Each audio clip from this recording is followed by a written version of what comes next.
Fala pessoal, olha só, chegamos com mais um vídeo exclusivo para vocês, tá? Fique ligado que nesse vídeo tem muita informação e a notícia bombástica vindo dos bastidores do clube. Antes de tudo, já deixe seu like, se inscreva no canal, comente aqui de qual cidade você está assistindo esse vídeo e já vou adiantando que a notícia é bombástica, tá? Bora lá. Durante o vídeo vão aparecer vários links de produtos que a gente selecionou exclusivamente para vocês, torcedor, tá bom? São produtos de excelente qualidade que tá com preço imperdível, com aquele desconto camarada para todos vocês, tá bom? Sem mais delongas, bora pro vídeo que tem muita informação e a notícia exclusiva, tá? Exclusiva, você não vai ver em nenhum outro lugar. Bora! Avança, o outro fica pelo caminho, com crise. E me parece, Mariana Dionísio, minha parceira, que o lado tricolor tá num cenário um pouco pior, né? Pelo menos em relação ao comando, em relação ao Luiz Castro, bastante pressionado. Falei mais cedo que teve protesto de torcedores organizados do São Paulo e o mesmo aconteceu por aí no Grêmio, né? Conta tudo, boa tarde. Muito boa tarde, Vini. Boa tarde para todo mundo que está com a gente. Pois é, o protesto rolou no domingo, né, na chegada do time aqui em Porto Alegre depois da derrota em São Paulo para o Bragantino por 1-0. E ontem rolou uma reunião entre as lideranças do Grêmio, né, os principais jogadores, com lideranças das torcidas organizadas. Então participou o Everton, o Marlon, o Vila Sante, o Kahneman e também o Carlos Vinícius, além do técnico Luiz Castro e do diretor executivo Paulo Pelaipe. Essa reunião aconteceu a portas fechadas ontem à tarde na Arena, com a presença de seguranças do clube, né? E a informação dos colegas de ge.globo/RS, nosso colega Rafael Fávera, é de que nada aconteceu, foi uma reunião pacífica entre todos para conversar sobre esse momento do Grêmio tão complicado antes de um Grenal tão importante na Copa do Brasil, né? Pelas quartas de final, jogo de ida na quinta-feira no Beira-Rio. Então é um momento muito tenso para o trabalho do técnico Luiz Castro, de muita pressão. Antes mesmo desse protesto que rolou no domingo na chegada, teve também uma cobrança pública, né, do Paulo Pelaipe, dando praticamente um limite para o trabalho do técnico Luiz Castro, para ele mostrar resultados, falando que a depender dos resultados dos dois Grenais da Copa do Brasil e também do duelo contra a Chapecoense no domingo, né, entre esses dois jogos, na Arena pelo Brasileirão, aí depois disso teria uma conversa com o presidente, com todo mundo para conversar sobre o trabalho do técnico Luiz Castro, que pouco tempo atrás estava sendo super respaldado. Não estava falando sobre troca de treinadores, né, apesar da dos pedidos da torcida, mas agora ele tem um prazo, tem um tempo nesses próximos 3 jogos para mostrar algum resultado. Falando sobre esses resultados que vêm no campo, né, agora há pouco, no final dessa manhã, teve o primeiro treino visando o Grenal, o primeiro e o segundo, né, já que amanhã só tem um trabalho de amanhã, o jogo já é na quinta-feira, um tempo bem apertado, e o técnico Luiz Castro tem algumas questões para definir, principalmente na zaga, porque não se sabe se o Gustavo Martins está apto, né? Ele já não jogou no final de semana por conta de um edema na coxa, então se tem essa dúvida de quem é a dupla do Wallace, pode ser o Gustavo Martins de volta, pode seguir sendo o Wagner Leonardo ou também o Kahneman, e no meio campo outra questão, que é o Noriega, que saiu do jogo de domingo sentindo também, entrou o Danilo Barbosa, então a dúvida entre os 3 volantes aí, se é o Danilo Barbosa ou o Noriega, que vão jogar junto com o Vila Sante e o Krovinovic. E lá na frente foi a maior polêmica do jogo de domingo, né, que o Bright White começou como titular, então não se sabe se o Carlos Vinícius vai voltar a ser titular ou se segue o Bright White, mas claro, uma tendência é que o Carlos Vinícius, principal jogador, um dos principais jogadores do time na temporada, tenha sido preservado no jogo de domingo e deve ser o centroavante, a referência do time lá na frente para esse Grenal tão importante da Copa do Brasil na quinta, Vini. De Passo está de volta com a segunda metade da tabela de classificação do Campeonato Brasileiro. Qual que é o recorte aí da luta contra a queda? É do São Paulo para baixo? Não, mais. Vitória para baixo? Para se descartar completamente o Vitória não dá. Eu acho que realmente ele está numa situação melhor do que os times que você citou debaixo do Vitória. Mas não dá para descartar o Vitória, não dá para descartar o Botafogo. Tá. Mas é óbvio que é muito mais difícil o Vitória cair do que os times que estão abaixo dele. Uma coisa é a gente olhar para a pontuação, é a realidade. O Vitória não está jogando futebol que vai ser rebaixado. A gente precisa olhar também para o momento. Para o que cada um está jogando, né? O momento do Botafogo preocupa, né? A gente está falando de 1 ponto apenas. Ah, mas o daí de todo mundo preocupa, mas né? Aqui, ó, vamos lá. Fora do rebaixamento, vou querer pegar a classificação, vamos lá. Chapecoense já era. A Chapecoense precisa de 30 pontos, tá? 30 pontos. Quantos jogos nós temos ainda? Tem 15 40, jogos. Tem 45 pontos. A Chapecoense tem 15 jogos. Ela precisa dos 45 que ela vai disputar, de 30. Entendeu? Ela precisa de 10 vitórias. Chapecoense tem 2 vitórias no campeonato. como acreditar que ela vai ter 10 vitórias nos jogos que restam? Não. Então a Chapecoense já foi. Aí é outra parada. Aí tem Vasco, Remo, Mirassol, Internacional, ó, uma distância de 3 pontos, que inclui o Grêmio também. E o Mirassol com um jogo a menos. E o Vasco também com jogo a menos. E só uma coisa, o jogo do Mirassol a menos é o contra o Flamengo no Maracanã. Exato. Também não vai resolver a vida no Mirassol. Então, galera, eu acho que todo esse pessoal que está aqui na tela deve tomar cuidado nesse momento. Porque ou é o número que é impactante de pontos, ou é a fase. Ou é o desempenho, né? Quem tá mal, e ninguém tem desempenho bom aqui. Ninguém tem. Cara, quem é que tá bem aí? O Vitória? O Vitória, por exemplo, ele tem uma característica muito interessante. O Vitória em casa é o 4º colocado do Campeonato Brasileiro. Olha Na só. campanha em casa, o Vitória é o 4º. O Vitória tá sendo ali... a âncora dele tá em casa. Já o Vitória fora, ele é o 19º. Então ele tem em casa campanha de Libertadores. Fora, ele tem campanha e aí, de segunda. Nesse bolo, de você Série tem B. times que não conseguem vencer em casa. Por exemplo, o Internacional, por exemplo, o São Paulo. Então, Só mal joga em casa. ó, fora, por exemplo, fora de casa, o Inter tem 2 vitórias. Essa é uma característica. Tem muita gente mal, Bruno. O Corinthians tem 3 vitórias fora, o Botafogo tem 4, o Atlético Mineiro tem 4. Mas em casa, como é que tá o Inter e como é que tá o São Paulo em casa? O Inter em casa, onde está o Inter, onde desce a tabela, o Inter é o 19º. O Inter, só 3 jogos aí? O Inter em casa tem campanha de Série B. Em casa. Ele está na zona do rebaixamento. Pior campanha em casa, Chapecoense. Tem 11 pontos. Já era. O Inter tem 14, o Remo tem 14, Botafogo 16, Vasco 17, Bahia 18. Então, o problema do Beira-Rio, ele é real. Na nossa enquete, tem uma enquete aí, né, Birner, no chat? E aí a gente está perguntando qual time desses mais badalados corre mais risco. O Vasco aqui tá disparado na frente. 56% Vasco, 20% Santos, Inter e Grêmio 12%. E assim, eu não sei se eu posso afirmar isso, mas Eu não concordo, tá? Eu também não. É a tabela, né? Jean, o que eu quero dizer é isso, né? A tabela coloca o Vasco lá embaixo, mas é interessante que o Vasco dá até sinais de reação, mas parece que quando toma um gol aí perde totalmente a confiança. Pelo menos foi assim contra o Palmeiras e foi assim contra o Santos também. Pois é, mas eu acho que todos esses times que a gente citou têm algum problema. Né? Não sei se esse exatamente, mas cada um tem um problema. Então, o Calçade falava do Internacional em casa, você cita o desequilíbrio do Vasco a partir do momento que ele toma gol. Aí você tem outros times para os quais você pode apontar para o elenco como um elenco realmente fraco. Então, eu acho que assim, ali, todos esses times que a gente falou, cada um tem algum problema. Porque se não tivesse problema, não estaria ali como candidato ao rebaixamento. Agora, eu acho que, olhando para as atuações dos gigantes aí que estão nessa situação complicada, eu não consigo ver o Vasco como aquele que joga menos futebol. Eu acho o Grêmio mais assustador. Pelo contrário, o Grêmio... Qualidade de jogo. O próprio Inter, que eu acho que, deu aquela esperança, aquela atuação do Internacional deu uma esperança contra o Flamengo, contra o Palmeiras, porque de fato... A gente elogiava o pós-Copa do Inter. Exato, porque de fato, eu acho que assim... Passou pelo Corinthians. E quando você tá na zona de rebaixamento ali, quando você tá lá embaixo, muito perto, evidentemente você somar um pontinho, que seja de um em um, e essa rodada foi a prova disso, você sai.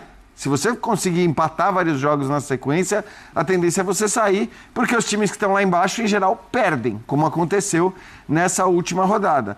Então, só que assim, não é o que a gente está vendo por produção de jogo. Eu acho que o Inter é preocupante, o Grêmio é muito preocupante, o próprio Santos, não consigo ver o Santos como um time que, embora eu olhe para o Santos e para a qualidade de alguns jogadores como um elenco que deveria resolver e garantir uns pontinhos ali, eu não acho que o futebol convença também. Então, cara, eu não consigo apontar um grande favorito para cair dentre os grandes, porque... Tem muito candidato. Quem tá votando no Vasco tá votando só porque ele tá na zona. Quem joga menos? E só uma coisa, né? Esses que você citou estão todos na Copa do Brasil. E a gente ainda pode colocar o Santos, além de Copa do Brasil, na Copa Sul-Americana. Tem um Grêmio, o Vasco também é a realidade do Vasco. Tem um Grenal na Copa do Brasil. Tem um Grenal na Copa do Brasil. Não tem ideia do que isso... Então. Pode gerar na Copa do Brasil um Grenal e tem um Atlético Cruzeiro, mas a gente não está falando deles. O Grenal vai derrubar alguém, Calçade. É muito provável. Eu não tenho dúvida disso. Isso e pode e do jeito que vai, pode ser um Grenal histórico. O Inter joga mais bola que o Pode Grêmio, mas é um derrubar os clássico. dois. Agora, Verdade. cara, é muito difícil não cair um grande, porque, cara, primeiro a gente fala em 12 grandes. Tá bom, historicamente, torcidas, Sim, títulos, sim. estaduais e tal. Mas o Bahia hoje tá nesse time aqui. O Atlético Paranaense Também. mostra que foi um acidente. A Mas queda, esses nem caiu. candidatos são, né, Calçade? Inclusive, eles estão lá em cima. Então, não, estou somando eles, são 12 grandes. Você tem o Atlético... Os 4 do Rio, São Paulo, os 2 do Sul e os 2 de Então, Minas. tem- Mas só uma coisa, Calçade, se for assim, para não cair um dos grandes, se você considerar essa conta dos 12, teria que cair o Vitória. Não, Porque deixa os eu outros chegar lá, três- deixa eu chegar lá. Você tem os 12, aí você tem Bahia e Atlético. Já são 14. Restam 6, tá? 4 vão cair dos 6. Cara, o Vitória tá longe nesse momento. Mas O Red Bull Bragantino também. Também. O Red Bull Bragantino é o 7º. Então, cara, E você... na É o seguinte, classificação do... é muito recente, difícil, tá lá em cima. porque assim, Mirassol está nesse momento na zona do rebaixamento, Remo está na zona do rebaixamento, Chapecoense já caiu e o Vasco está lá. Para sair o Vasco, é aquela ideia de que um grande não vai cair. Pra você tirar o Vasco daqui, você tem que puxar alguém, concorda? Sim. E vai puxar o Inter, é grande. O Grêmio é grande. O Santos. São Paulo. o Vitória seria o primeiro Seria o que não Vitória tá no- que não, hoje não está nesse time dos gigantes, dos grandes. Olha lá. E é difícil, porque o Vitória tem se garantido onde? Em casa. Em casa o Vitória é muito forte. Embora tenha perdido, ele a campanha do Vitória o sustenta jogando em casa. Tanto que em casa ele eliminou o Atlético do Paraná na Copa do Brasil. Sim. Num Uma jogo virada espetacular. é. Então, é um time que pode resistir jogando em casa e permanecendo na primeira divisão. Aí cai um grande. E outra Então, coisa, vamos aí, ver o Mirassol agora sem Libertadores também. Também O quanto ele consegue eventualmente somar os pontos que... é o primeiro fora. Porque Exato. ele contra a LDU rodou elenco, certo? Mesmo exato. sendo um jogo O Inter já tem um jogo Quem Certo, tem menos cara. pressão de todos esses. Tem menos pressão e vai ter um confronto agora na Copa do Brasil entre Vasco e Vitória. Então pode não ser um grande a cair, podem ser 2 também. Pode. Se o Também Mirassol pode. escapar. É possível. O Remo é difícil escapar. O Inter já tem um jogo a mais que o Mirassol. O Inter é o primeiro fora. E só para trazer números dos últimos anos, 5 anos, só para o torcedor ficar esperto. Provavelmente, 45 pontos salva, tá? De 2021 para cá, quem tinha 45 pontos ou mais não caiu. Então, em 2021, o Grêmio foi o primeiro, o Grêmio foi o 17º, tá? O Grêmio 43, em 2022 Ceará 37, Santos 43 em 23, em 24 o Atlético Paranaense Isso está 42. os mais bem classificados entre os que caíram. O primeiro antes da saída. Isso Não é o último, é o primeiro para sair. Tá. É o primeiro que caiu, não o último colocado. E o Ceará 43 pontos também. Então quem tiver 45 é o número mágico, 44 pode escapar, tá? 44 pode Já escapar. houve ano que o 46 você era rebaixado, mas assim, óbvio que não dá pra saber, Calçade, mas eu acho que não precisa nem dessa pontuação. Não, com 40. O número de pontos que as equipes Tem têm. ano- 45 é o Por número exemplo, que gente, normalmente os clubes acho que fazem escapa essa com conta menos. dos Em 45. 2022 caiu Ceará com 37, Atlético Goianiense 36, Avaí 35 e Juventus 22. Agora, não dá para ficar olhando Claro, para a apostando exceção. nisso, claro. Então, o número 44, ok, 45, legal. Agora, a gente tem o seguinte, na Copa do Brasil, esses confrontos que são pesados, por exemplo, um Grenal, por exemplo, um Atlético e Cruzeiro, mas esses não estão envolvidos na luta contra o rebaixamento. Mas, ao mesmo tempo, Birner, são clubes que estão ali na parte de baixo da tabela, muitos com problemas financeiros e que precisam também avançar. E isso pode valer também para a Copa Sul-Americana. Então, a gente vai ter o Santos também envolvido em Sul-Americana, o Vasco e o São Paulo, com um confronto pesadíssimo, super tradicional, de duas das camisas mais pesadas do continente e do mundo contra o Boca. Acho que, assim, quando você fala de rebaixamento e de equipes grandes, a gente precisa muito contextualizar como cada uma lida com isso. Por exemplo, qual é o trauma vascaíno? O passado. Né? O vascaíno não aguenta mais, o Vasco tem investimento hoje, provavelmente terá uma SAF e o Vasco provavelmente será um clube rico, e em breve, tá? Não acho que esse ano, mas em breve o Vasco será um clube rico. Então eu não duvido que haja mais investimento, que tragam mais jogadores. Eu vou muito na linha do que o Jean disse, eu olho o elenco do Vasco eu acho, por exemplo, muito superior ao do Mirassol. Eu acho que ele tem mais condições de escapar, mas ele tem que lidar com o passado. O Santos também, com o passado recente. Você olha o elenco santista, ele não é dos mais confiáveis.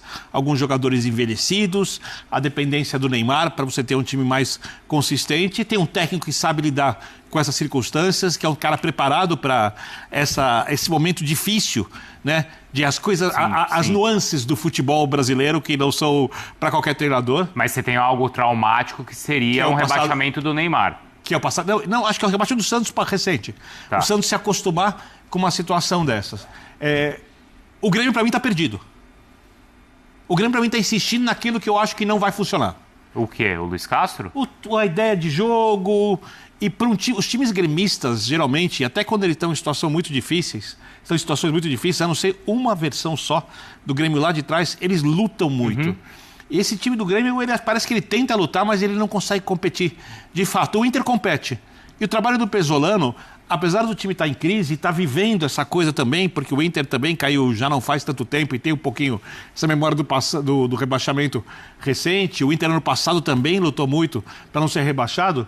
O Inter ainda é superior, ou tem sido superior no Campeonato Brasileiro ao Grêmio. Né? E vamos lembrar que a gente está falando de uma discussão do nível lá embaixo. A gente não está falando de uma discussão. A parte anímica, eu acho que a pior de todas é a do São Paulo. Então, você está querendo dizer que o trauma seria maior para o São Paulo? Lidar com pisar na zona do rebaixamento e ficar lá umas 2, 3 rodadas, o time que vai ter mais dificuldade para lidar com isso é o São Paulo. Isso aconteceu com o São Paulo em anos recentes e ele saiu. Quer dizer, mas saiu mais longe do campeonato, né, Gê? Longe do final do campeonato. Eu concordo contigo, por isso que eu falei. Acho que não dá para olhar para a história nesse momento e achar que ela vai se repetir. Mas também vice-versa, não dá para olhar... Acho que assim, também não dá para acreditar que porque um caiu, o outro vai... Sinceramente, eu acho que o peso hoje em dia... Né, até pelas questões financeiras, ele é muito parecido para qualquer um. Acho que tem muitas camadas isso tudo, tá, Mauri? Eu acho que o Grêmio não é uma questão só de mobilizar, é uma questão também de organizar. Né? Eu acho que muitas vezes os jogadores estão desmobilizados porque o time é desorganizado. Se a gente enxerga o trabalho ruim do Luiz Castro, podem ter certeza que os jogadores enxergam muito mais. Né? Atletas profissionais que já jogaram em outros clubes, que já tiveram contatos com outros treinadores. Eles podem gostar pessoalmente do Luiz Castro, e o relato é esse, mas eles entendem que o trabalho não é bom, né? E a gente percebe isso nos jogos por uma série de fatores. Em relação a esse protesto, o que o Grêmio fez na chegada foi horrível. Fugir, a gente falou ontem aqui, fugir do torcedor é lamentável. Ainda mais que foi dado um migué do ônibus ligado, dando a entender que os atletas sairiam por ali, saíram por outro lado. Uma situação assim constrangedora. Tem muita gente que acha que torcedor não tem que conversar com jogador, não tem que conversar com diretoria. O que a gente sabe é que foram integrantes de 2 torcidas organizadas, né? Teriam sido 8 torcedores, 4 da geral do Grêmio e 4 da torcida jovem. Eu não acho que isso seja um problema, desde que seja uma conversa civilizada. E pelo que sabemos, foi. O protesto, eu acho que ele é necessário. Ele é fundamental nesses momentos, desde que ele ocorra, obviamente, de uma maneira pacífica. Não houve um protesto, né, daqueles que a gente está acostumado, mas dentro de uma sala, de alguma forma, isso também foi um protesto. E eu acho que a cobrança ela é necessária porque quem paga as contas do clube no fim de tudo é o torcedor. Quem fica do lado do clube no final de tudo é o torcedor. Quando o clube vai para a segunda divisão, o dirigente sai, o presidente sai, o jogador vai embora, o treinador é trocado e quem fica ali é o torcedor. Então, sim, precisam dar explicações para a torcida. Estavam ali torcedores organizados, poderia estar um torcedor comum ali também. Acho que seria legal, né? Mas as explicações elas precisam acontecer. Qual é o meu ponto de crítica? É que não se tem nenhuma informação, ou pelo menos eu não tenho, se algum de vocês viu, peço que relatem, alguma informação a respeito do que foi conversado nessa reunião. Eu acho que os torcedores que ali estiveram estavam representando toda a torcida do Grêmio. Os integrantes da geral não estavam representando a geral. Os integrantes da jovem não estavam representando a jovem. Eles estavam ali representando todos os torcedores do Grêmio. Então eu aguardo uma nota, pode ser no Instagram, algum vídeo, algum relato, alguma entrevista, para que o torcedor como um todo saiba o que foi conversado, o que foi solicitado, o que foi prometido, porque nós temos agora jogos decisivos, não só para o emprego do treinador, mas para o clube. O Grêmio tem que eliminar o rival. Ah, mas a Copa do Brasil não vale tanto assim. Vale. Chegar numa semifinal é importante, eliminando o rival, mais importante ainda. E no domingo, o Grêmio tem uma partida que é ainda mais importante. Ah, é contra a Chapecoense, é mais importante. O Grêmio tem que ganhar no Campeonato Brasileiro para sair da parte de baixo da tabela. Então, o torcedor merece explicações. Merece explicações e eu tô curioso para saber o que foi falado nessa reunião dos torcedores com os jogadores. Bruno Soares, aproveitando o que eu vi de informações e acreditando também, né, as imagens são do Diogo Rossi, o que ele trouxe nas redes sociais, é de que houve uma informação dele, tá? Eu tô retratando o que eu como jornalista, fui atrás do colega que estava lá presente com as informações. De que houve essa cobrança muito forte sobre resultado no Luiz Castro e tudo mais, participaram as lideranças Luiz Castro e Pelaipe, e que a direção e o Luiz Castro teriam explicado aquela história de que o Grêmio tem ainda muitas questões da gestão passada, muitas dívidas da gestão passada, jogadores que saíram, jogadores que entraram, e que jogadores do elenco e o técnico Luiz Castro, não o Luiz Castro, mas da conversa ali, teriam falado que sim, tá faltando entrega do grupo de jogadores, que eles reconhecem isso, mas que falaram que tem gente que tá fazendo corpo mole também. E aí ficou em aberto para as redes sociais, né? Principalmente lá no X, que é onde todo mundo debate futebol, quem seria esse jogador. Mas o que eu vi de informação também é que os jogadores compraram do Luiz Castro e defenderam ele. Aquela história de que o trabalho é bom, que no dia a dia está tudo sendo feito, que os resultados não estão vindo, mas que os jogadores, de certa forma, blindaram o Luiz Castro, que todos conversaram, mas que ficou aquela coisa. Agora, Luiz Mário, vai ter resultado. Agora vamos nos remobilizar. E que a torcida teria dito, clássico, Grenal, os dois, classificar e eliminar o rival é obrigação. Mas, enfim, essa informação do Diogo Rossi, as imagens também. Luiz Mário, eu te pergunto, tu que já joga futebol, como a gente sabe. Já fui cobrado. Muito bem, já foi cobrado. Esse tipo de reunião, no tete-a-tete, aconteceu num ambiente controlado. Adianta alguma coisa? Adianta. Tipo, muda? Precisa Adianta. o torcedor bater na porta, olhar no olho para cobrar? Adianta, porque a gente vê o time do Grêmio num certo comodismo. Então, essa cobrança ela é muito necessária. Eu acho que, como você falou, tem jogadores sim sentados em cima do contrato. Posso te falar um. O Bright White é um jogador que ele está sentado no contrato dele. Que mas não foi ele citado, né, Luiz? Não foi ele citado, não. E sabe por que eu digo que não foi ele citado? Ele foi titular no último jogo. Mas eu digo na questão de cobrança, do torcedor cobrar. Não, torcedor, com certeza o torcedor deve ter citado o nome dele. Porque realmente é um jogador que... só ver a última partida dele, é um jogador descompromissado, erra tudo. Então, realmente, é um jogador que está sentado no contrato. Em relação à reunião, hoje a gente não tem... Hoje tudo é bloqueado, né? Hoje você não consegue ver treino, hoje o torcedor ele não consegue se aproximar dos jogadores. Hoje não dá, hoje é tudo blindado, os jogadores são extremamente blindados hoje por tudo. A imprensa às vezes critica, o jogador se magoa. Hoje é totalmente diferente do que o tempo atrás. Eu fui cobrado, na Ponte Preta fui cobrado do cara colocar a mão na minha cara, de bater no meu peito. É isso. Isso é exagero.